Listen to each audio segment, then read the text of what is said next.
خبر مفرح للمغاربة جميعا. تفاصيل جديدة وردتنا قبل لحظات قليلة من الآن من شأنها أن تفرح كل المغاربة. إليكم التفاصيل. قبل ما نبداو، أول حاجة لا تنسوا الإعجاب بالفيديو والاشتراك معي باش تتوصلوا دايما بكل جديد أخبارنا المغربية.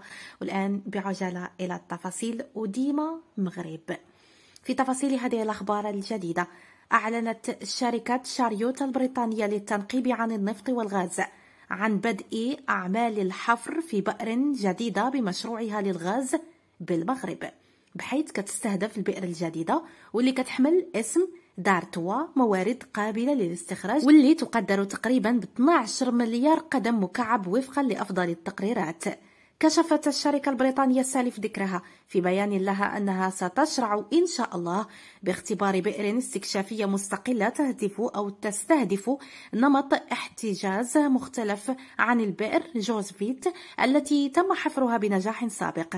ووفقا للشركة، فإن النجاح المحتمل في بئر دارتوا يمكن أن يفتح المجال لسلسلة من آبار الاستكشاف الواعدة، حيث يصل إجمالي الموارد القابلة للاستخراج وفقا لأفضل التقريرات إلى 20 مليار قدم مكعب.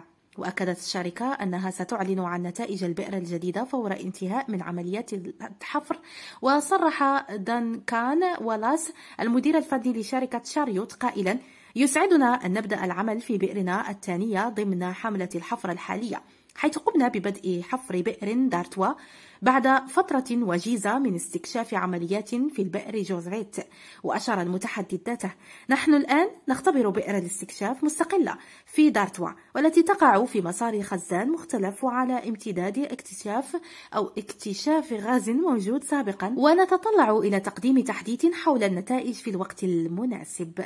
شنو رأيكم في هذه الأخبار الجديدة واللي وردتنا غير هذه اللحظات القليلة من الآن؟